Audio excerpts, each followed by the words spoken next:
I was going to start by sort of talking about this project as a reflection on the importance of not only local issues to civic work, but kind of hyper-local issues, if you like. So if I could have the first slide. For those of you who don't know Bristol, just as a very quick bit of context, Clifton campus at the moment is that star on the furthest left of the screen. Clifton's a very affluent, kind of leafy green area, amongst the least 10% deprived in the country, but on any indices of kind of multiple deprivation.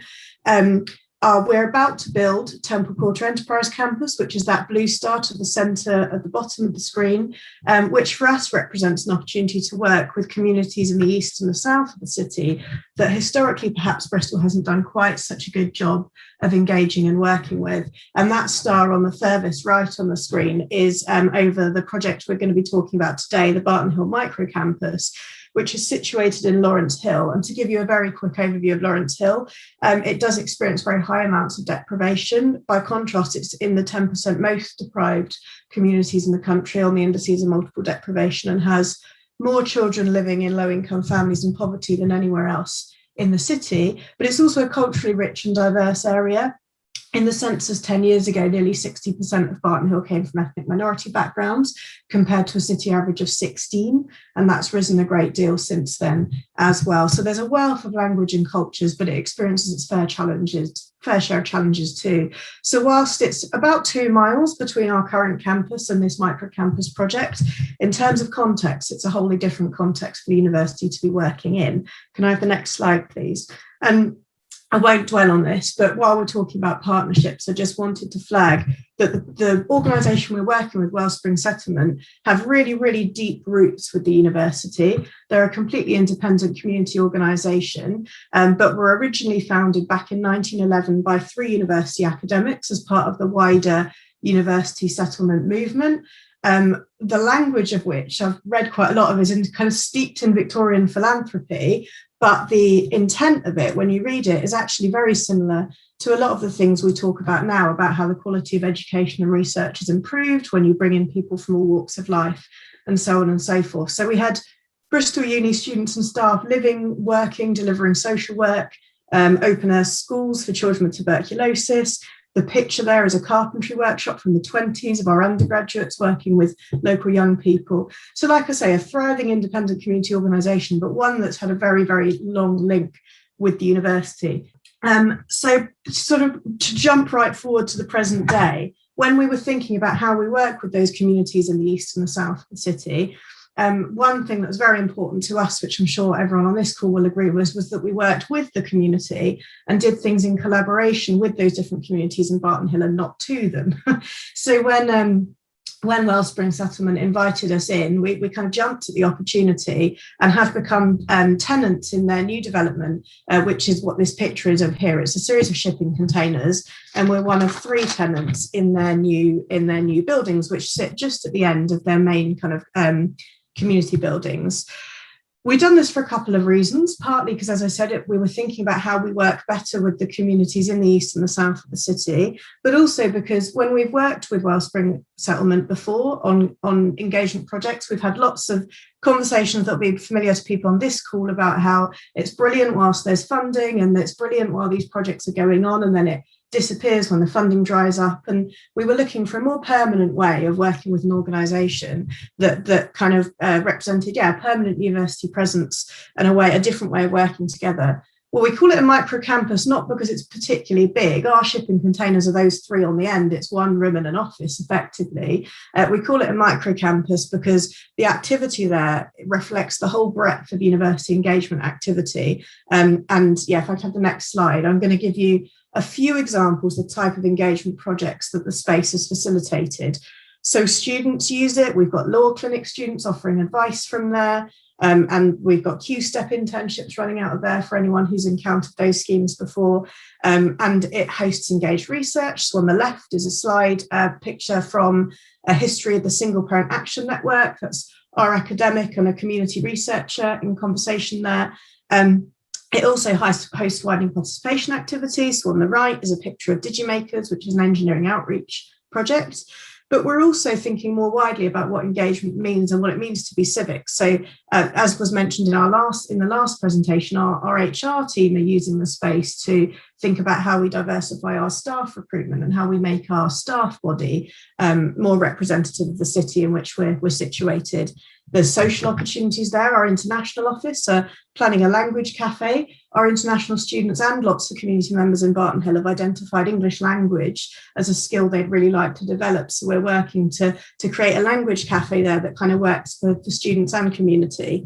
Our botanic gardens were involved in setting up a community fruit and veg garden, which is now looked after by volunteers at the settlement. And importantly, we have a day a week set aside for hot desking to help our staff build those partnerships in East Bristol, meet organisations and kind of plan for the future too. So if I could have the next slide. I think one of the really interesting things about the way we've approached this, though, has been becoming a sort of part of an ecosystem of other organisations. So Wellspring Settlement are our landlords, if you like, and the host and the kind of main organisation at the settlement. They run activity in 4 areas themselves across economic inclusion, community inclusion, family and health and well-being. But they've also got a host of other tenants, some of whom are featured on this slide. It includes mental health charities, refugee charities, a homelessness charity, Bristol Somali Resource Centre.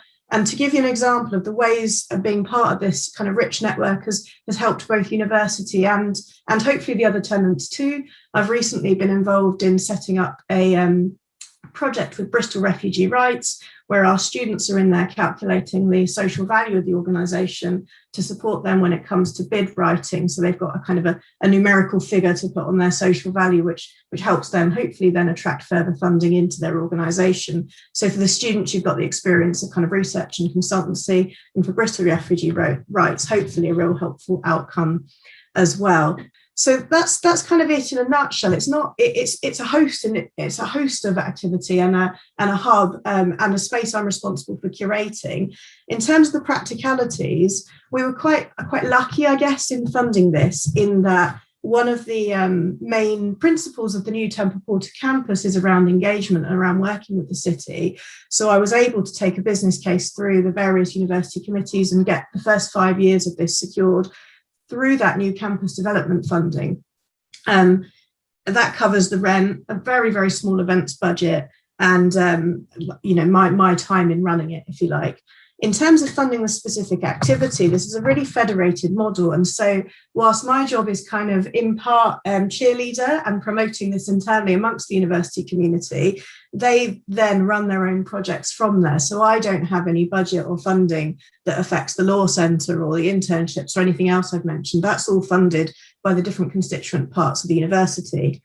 That said, we do have a Temple Porter Engagement Fund, which we've also been able to set up, which has small pots of money in the region of 3,000 to 5,000 that funds engagement projects that staff and students can both apply for. So lots of the projects that have gone into the space have had some money through that as well. That was initially also funded through the campus sort of build budget, but we've now managed to have that sort of funded by alumni. So we've got sort of philanthropy involved in making sure that's an ongoing thing.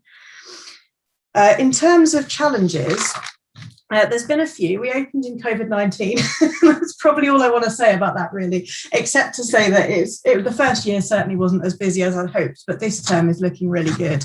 The maybe more interesting challenge for this group will be the cultures of 2 vastly different organisations, and bringing those together, the formality of those organisations, the size of them, the way they worked. To give you one small example, and being involved in the actual build project, Wellspring Settlement had one project manager who was a force of nature making everything happen.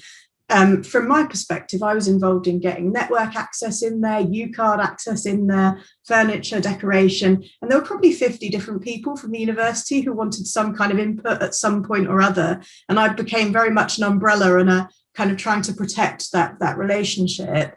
And linked to that, because it's a kind of a bricks and mortar project and we're in a tenant and landlord relationship, I wear 2 very different hats in my relationship with Wellspring Settlement. I have one where I'm trying to sort of, particularly as the build was going on, make sure everything's going to time, that the contracts are being signed, that there's no issues.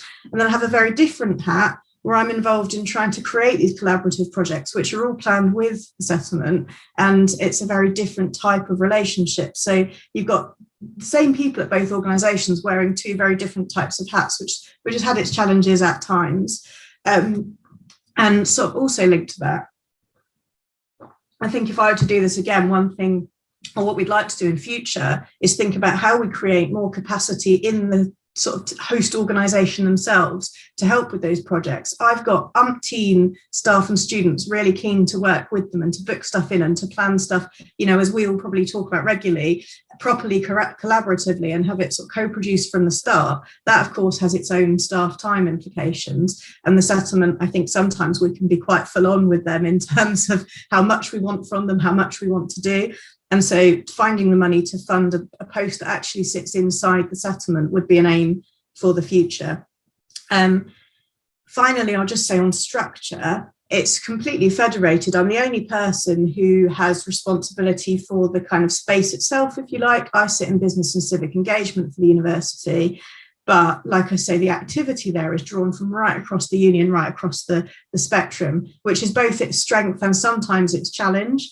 In that it's sort of encouraging others to embed it into their core work, see it as part of their key engagement activity, and believe that it's really a shared space, because I think that's a fairly difficult idea for some corners of the university as well. So that's kind of it in a nutshell. It's been a really interesting project to be kind of getting off the ground in fairly strange times. But yeah, I've tried to leave enough time for questions. If anybody has any, I'd be very happy to take them.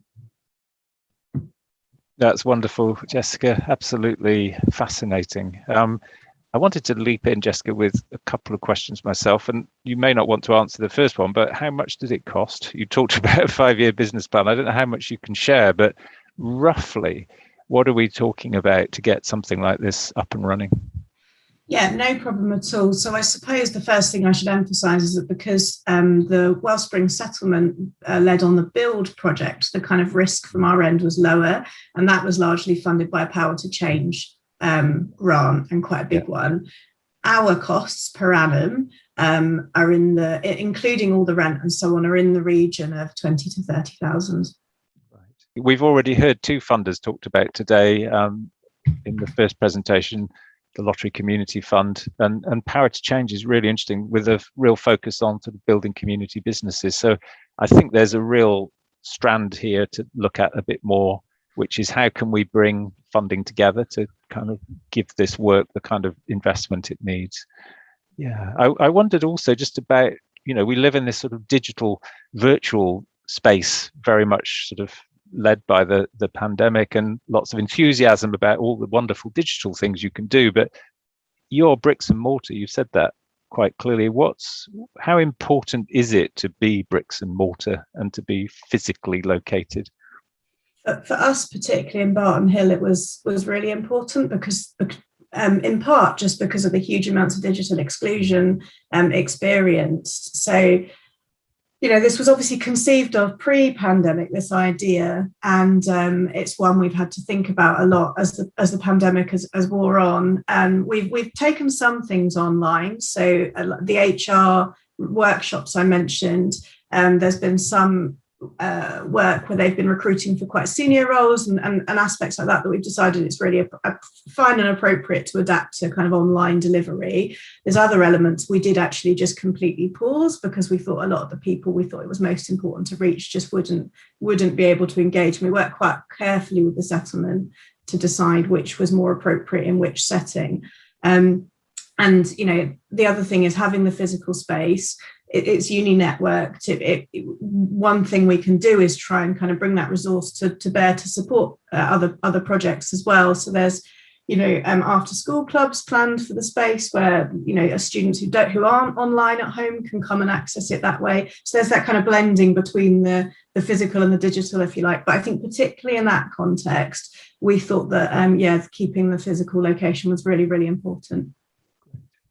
Yeah. Anyone like to put their hands up, make any sort of comments or questions for Jessica?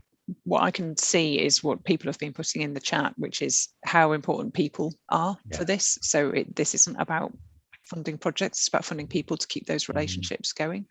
And I think what we haven't done at the university yet is obviously Katrina's resourced through core funding, but we are expecting to put in a business case associated with our Civic University agreement, and that's been part of that dialogue with UEB. Every time we've been talking about it, it's been, we're going to write a Civic University agreement, and then we're going to put in a business case as well. So whether it comes to anything or not, I don't know, but we are anticipating that having gone through this project process, that we'll be able to have a better understanding of what the need is, and what those types of people are, and just picking up really that point that it's got to be, there's got, you know, the external relationship as well. So it's not just enough to have a person in the university, there's got to be a person outside as well to have those relationships with. So yeah, that's my reflection for what it's worth.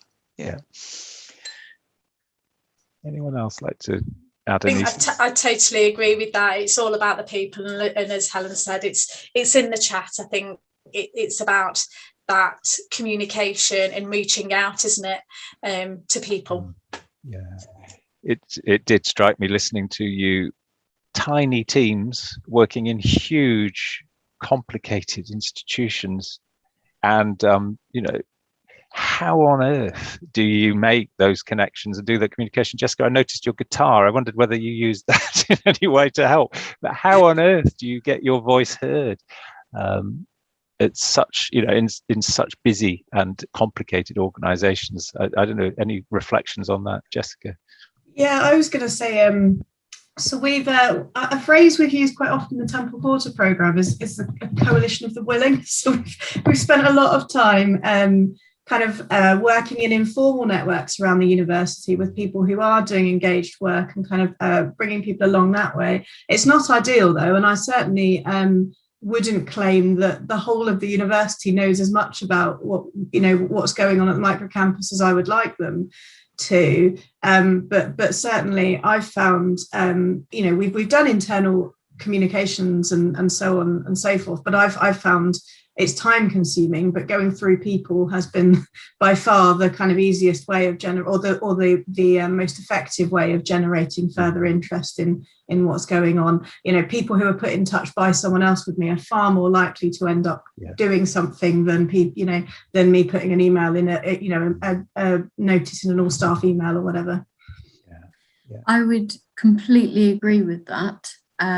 We had an underspend on our project, so we did actually employ somebody to focus on comms, and I think that has made a difference in terms of getting our voice heard. But really those individual connections are the ones that are most fruitful. But sometimes it's quite difficult, and I think the big top tip I would take away is you need to work a year in advance, because it takes so long to get hold of the right person, muster their enthusiasm, work out how you can work best with them going forwards, and then keep up the conversation to delivering. Sorry, Katrina, go on.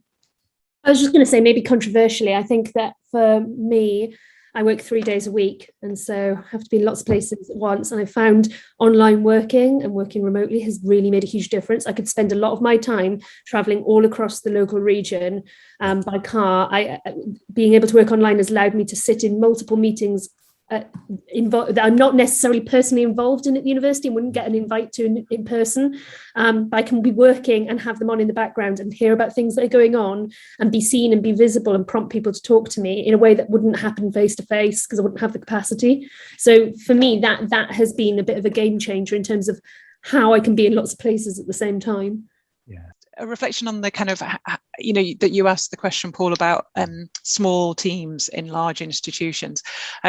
So yeah, Katrina and I are both half-time and have other work that we are doing as well as the Civic University Agreement work. But the public engagement unit, which is the team I head up, has got longevity. So we've been around since 2012, and we are definitely seen as part of the landscape. So there's a bit of visibility there, and sort of respect, dare I say. People understand who we are and what we do and how we work. But also Katrina and mine, that's not quite the right word, but our line manager sits on the university executive board, and so and had that brief of the local and the civic very clearly within their scope. So that sort of how to get buy-in and the visibility across the university was I think is part of that. And also Katrina, before she went on maternity leave and while she was research marketing, head of research marketing, was incredibly well known across the university and had a fantastic reputation for doing great work and working really closely and effectively with the academic community. So yeah, it's the history. I think we haven't come in to do this work. We've got So I think that's a bit. I think it helps. I'm sure.